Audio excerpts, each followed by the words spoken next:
Good morning. Welcome back to Ladybug Grace Bible in a Year edition. Thought I'd show you my fire today since it's I think they said 7 degrees right now. It's pretty chilly here in Pennsylvania. We got another cold snap here in central PA, I should say. It's a little different throughout the state depending on where you are. So today we are going to be going through Genesis 36, 37. We're going to work on Psalm 18 again and actually finish it. Proverbs 20, and then Matthew 25. That's where we're going to be today. All right, so Genesis 36. There we go. Esau's descendants. This is the account of the family line of Esau, that is, Edom. Esau took his wives from the women of Canaan, Adah, daughter of Elon, the Hittite of Sholbama, daughter of Anna, and granddaughter of Zibeon the Hivite. I don't know why I'm having throat problems now. Also, Basemath, daughter of Ishmael, and sister of Nebaioth.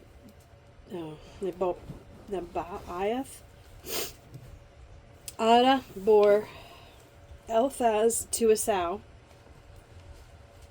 Basemath bore Reuel, and Oholibama bore Jeush,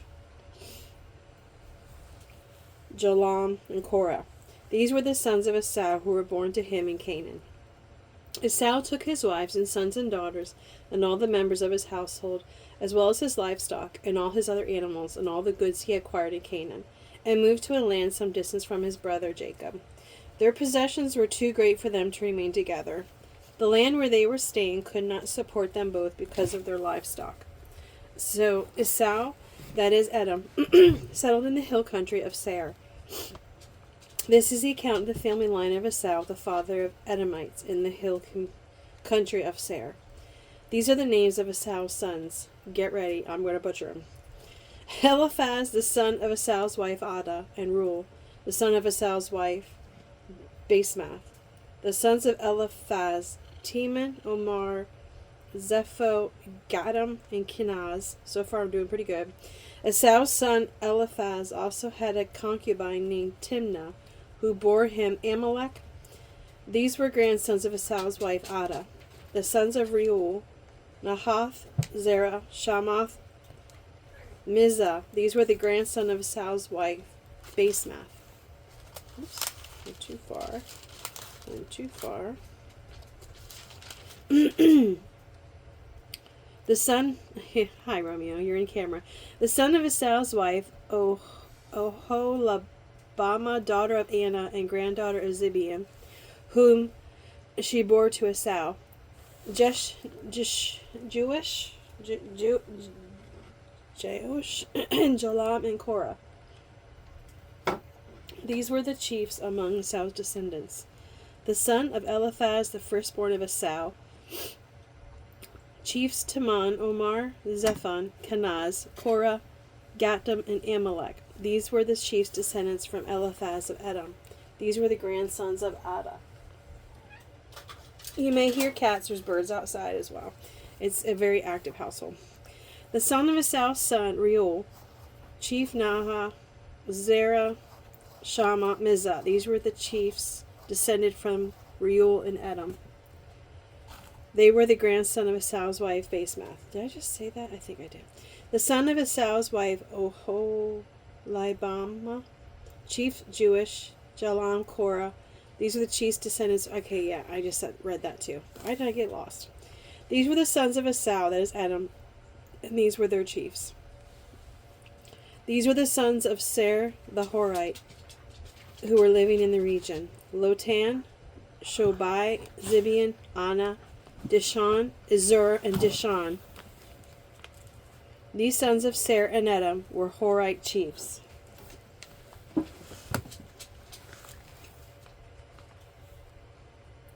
The sons of Lotan, Hori, Homan, Timnah was Lotan's sister. The sons of Shobal, Alvan, Manahath, Ebal, Shepho, and Onam. The sons of Zibeon, Aiah, Anna. The This is the Anna who discovered the hot springs in the desert while he was grazing the donkeys of his father Zibeon. Sorry, it's just things are just active here this morning in this house. I don't know what's going on. I don't know. The children of Anna, Dishon, Ohai, Labama, the daughter of Anna, the sons of Dishon, Hemdan, Ashban, Ithran, Karen? Maybe it's Karen. The sons of Ezer, Bilhan, Zavan, and Akan, the sons of Dishan, Uz and Aram. These were the Horite chiefs. Lotan, Shobal, Zibeon, Anna, Dishon, Ezer, Dishan. These were the Horite chiefs according to the divisions in the land of Seir. The rulers of Edom. These were the kings who reigned in Edom before any Israelite kings reigned. Bela, son of Beor, became king of Edom. His city was named Dinhanaba. When Bela died, Jacob, son of Zerah, and Bozar succeeded him as king. When Jacob died, Husham from the land of Temites succeeded him as king. When Husham died, Hadad, son of Bedad, who defeated Midian in the country of Moab, succeeded him as king. His city was named Avith. When Hadad died, Samlah from Masrekah succeeded him as king. When Samlah died, Shaul from Rehoboth on the river succeeded him as king. When Shaul died, Baal-Hanan, son of Akbar, succeeded him as king.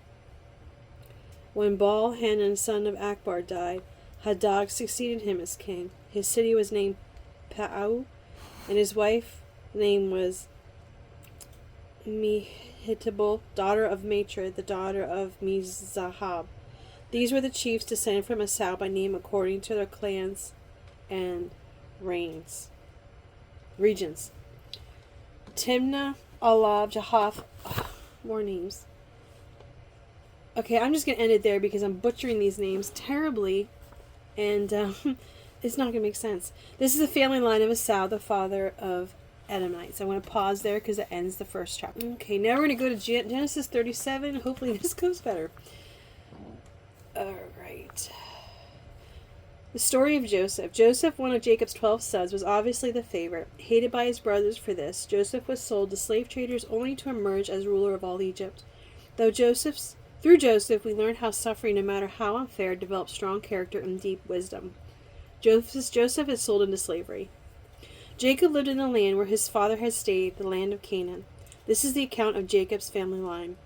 Joseph, a young man of 17, was tending the flocks with his brothers, the sons of Bilhah and the sons of Zilpah, his father's wives, and he brought their father a bad report about them. Now Israel loved Joseph more than any of his other sons, because he had been born to him in his old age, and he made an ornate robe for him. When his brothers saw that their father loved him more than any of them, they hated him and could not speak a kind word of him. Joseph had a dream, and he... Sorry. Hopefully I can find where I left off.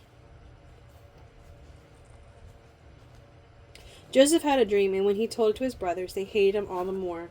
He said to them, "Listen to this dream I had. We were binding sheaves of grain out in the field, when suddenly my sheaf rose and stood upright, while your sheaves gathered among mine and bowed down to it." His brothers said to him, "Do you intend to reign over us? Will you actually rule us?" And they hated him all the more because of this dream and went in what he had said. Then he had another dream, and he told it to his brothers. "Listen," he said, "I had another dream, and this time the sun, the moon, and the 11 stars were bowing down to me." When he told his father as well as his brothers, his father rebuked him and said, "What is this dream you have? Will your mother and I and your brothers actually come and bow down to the ground before you?" His brothers were jealous of him, but his father kept the matter in mind. Joseph sold by his brothers. Now his brothers had gone to graze their father's flocks near Shechem. And Israel said to Joseph, "As you know, your brothers are grazing the flocks near Shechem. Come, I am going to send you to them." "Very well," he replied. So he said to him, "Go and see if all is well with your brothers and with the flocks, and bring word back to me." Then he sent him off from the valley of Hebron. When Joseph arrived at Shechem, a man found him wandering around the fields and asked him, "What are you looking for?" He replied, "I'm looking for my brothers. Can you tell me where they are grazing their flocks?"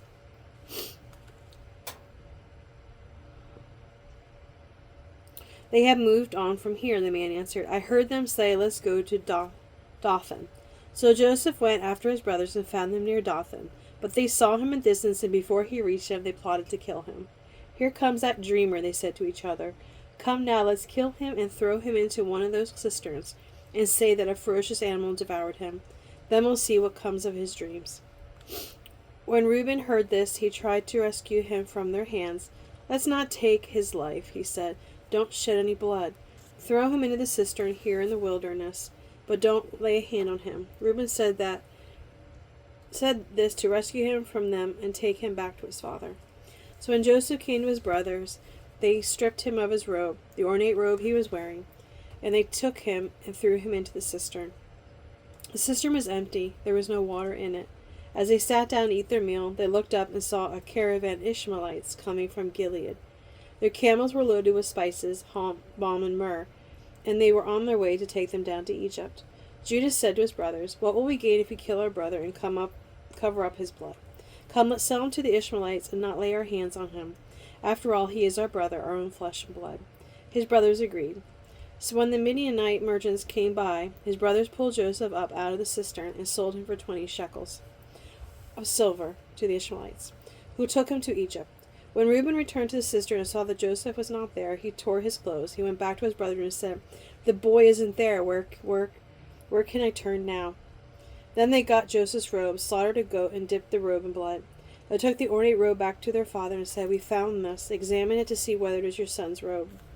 He recognized it and said, It is my son's robe. Some ferocious animal has devoured him. Joseph has surely been torn to pieces. Then Jacob tore his clothes, put on sackcloth, and mourned for his son many days. All his sons and daughters came to comfort him, but he refused to be comforted. No, he said, I will continue to mourn until I join my son in the grave. So his father wept for him.